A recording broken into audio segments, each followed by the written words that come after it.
Welcome back to Mission Debrief, Temporal Archive, your go-to quadrant for diving deep into the classics, the canon, and the character that keeps Star Trek bold. Today we are rewinding to Season 1, Episode 5 of Strange New Worlds, Spock Amok. It's an episode that brings levity without losing insight, and emotion without slipping into melodrama.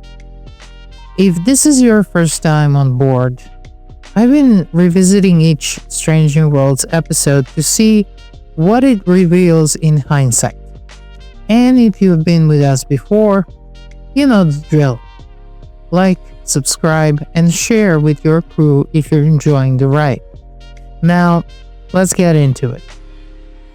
Spock Amok aired on June 2nd, 2022.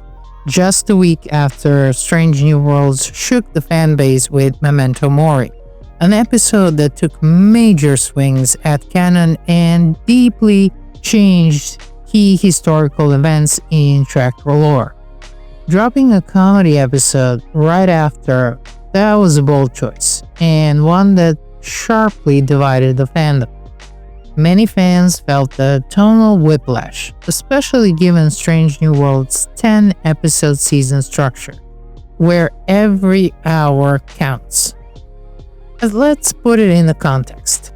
This episode is a direct callback to Amok Time, the first episode of the original series Season 2 and the only canonical appearance of T'Pring in Classic Era. It's also the episode where we first saw Spock unravel emotionally and where Chapel's quiet connection to him began to emerge. Strange New Worlds doesn't just nod to that history, it builds it with care. This is legacy content reimagined, not rebooted. What made Spock Amok controversial wasn't its writing, it's actually quite good. Despite joking about hijinks in-universe, it steers clear of the ridiculous. Look, the body swap trope is executed with Trek believability, with asterisks firmly in place next to that word. And while some fans were skeptical of this new spin on Vulcan rituals, the episode plays fair within its own rules.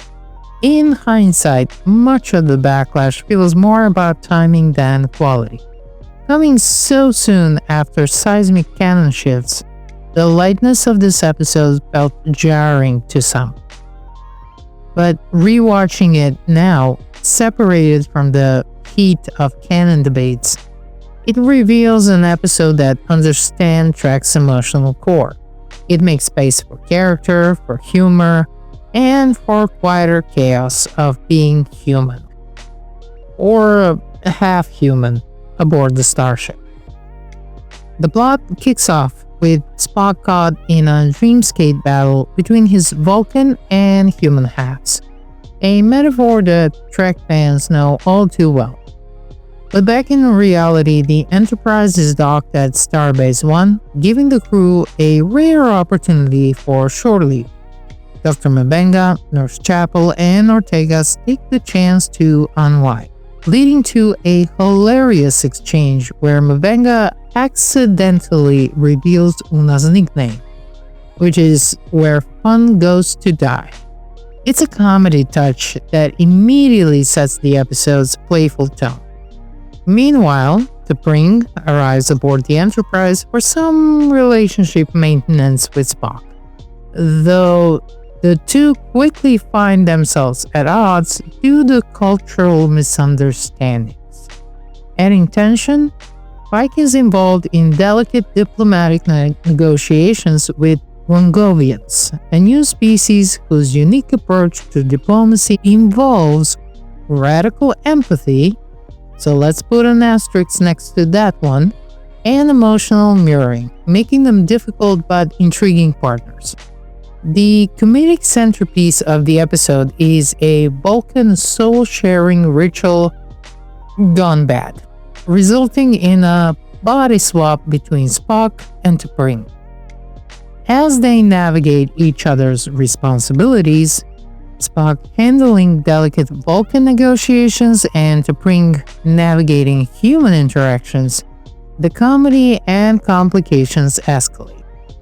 In a charming subplot, Una and La'an investigate Enterprise Bingo, the concept that was first teased in Episode 2, and find themselves completing an entire checklist of some crew rituals.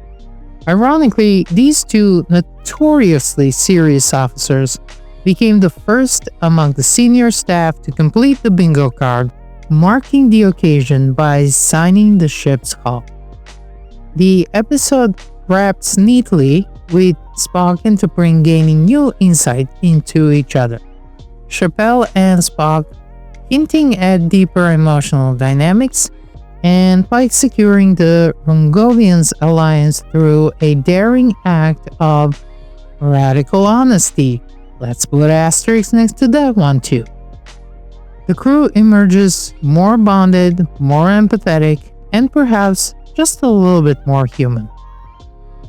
So let's start with the most obvious thing here, the body swap trope.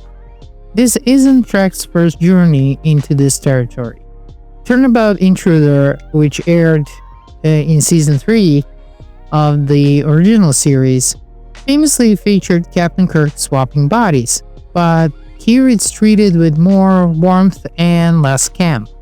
Still, let's acknowledge something obvious. It is inherently a silly premise.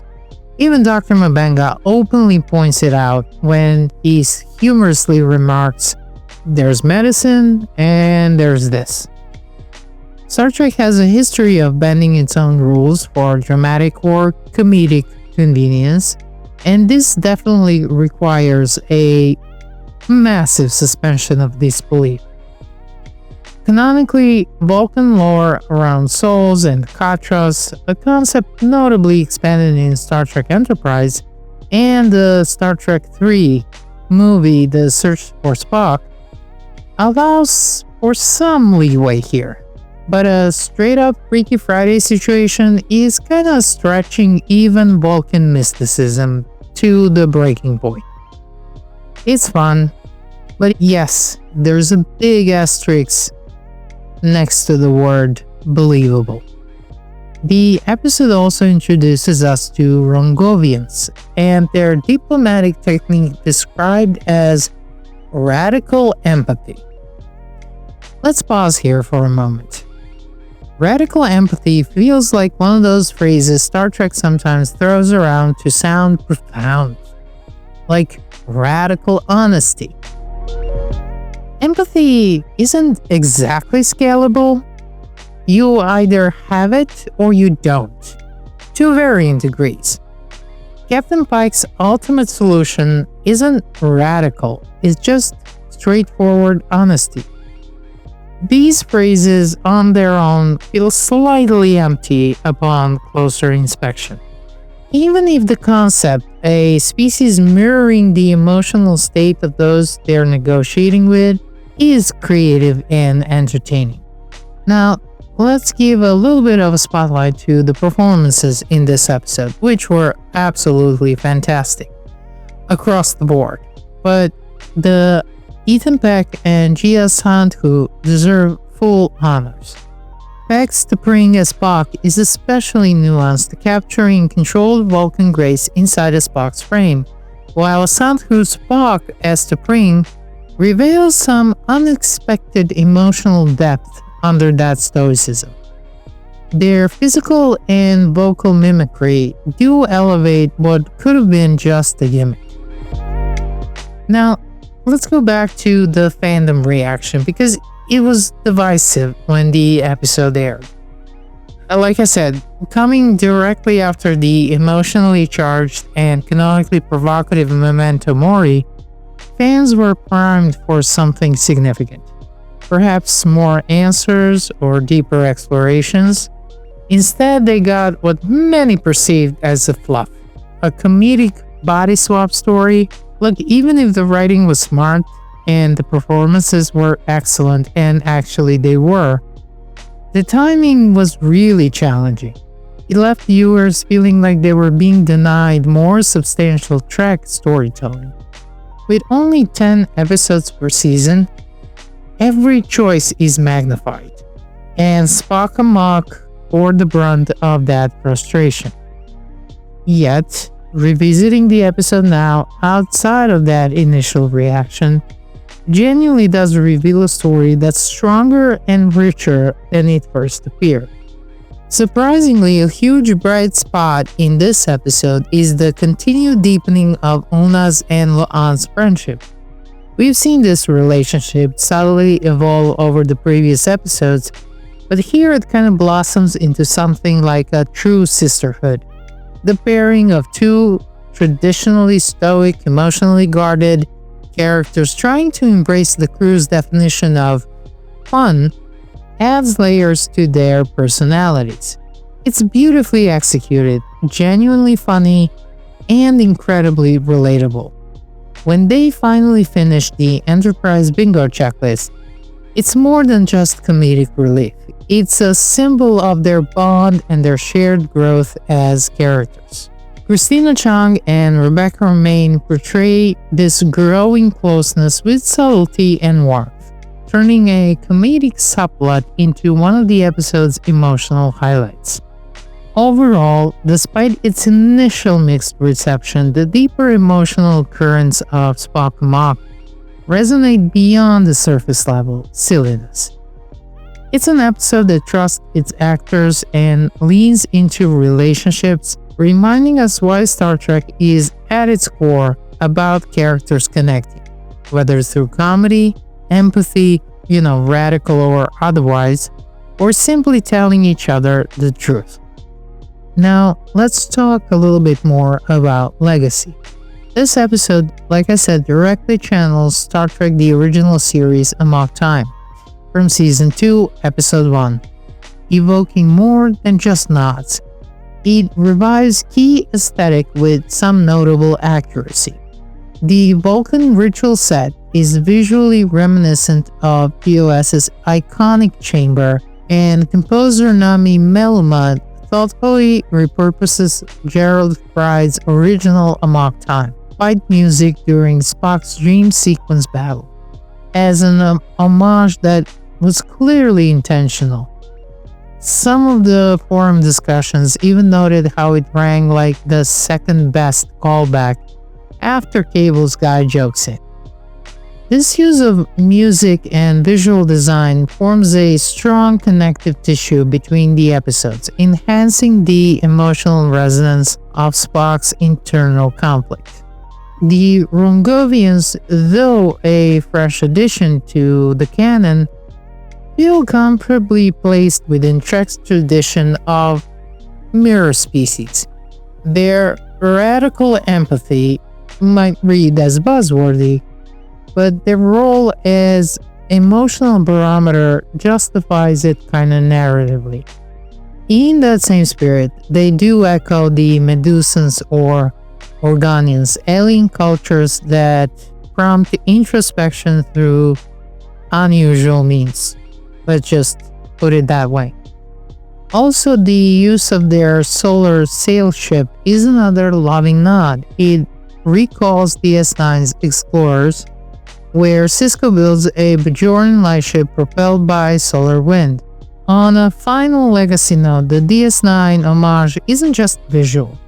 Thematically, both of these episodes use solar sail imagery to suggest that sometimes going with the flow and trusting familiar or humble technology is its own kind of wisdom. It's kind of a gentle reminder that Trek's scope isn't only about warp drives and wars, it's also about the quiet power of tradition and connection. There's something genuinely satisfying about an episode comfortable enough with itself not to reach beyond its scope. It's still managing to accomplish meaningful character development along the way. Spock Amok isn't a galaxy-altering story, and honestly, I wouldn't even call it deeply Star Trek in a classic sense. but it cleverly uses enough of Trek's familiar elements like identity struggles, cultural exchanges, humor grounded in character, to create something that is recognizable. It's about connection, honesty, and that delicate balance between who we are and how others see us. In other words, it's exactly the sort of episode that reminds us why we keep tuning in. So here's to Spock Amok, proof that levity and legacy aren't mutually exclusive. Whether you came for the body swap or stayed for the soul searching, this episode lands its mission. If you're enjoying these deep dives, don't forget to follow, subscribe, or share with your fellow Trek fans. Next up, we will head into Lift Us Where Suffering Cannot Reach. And that's going to be a shift in tone. Again, I think I'm noticing a pattern here.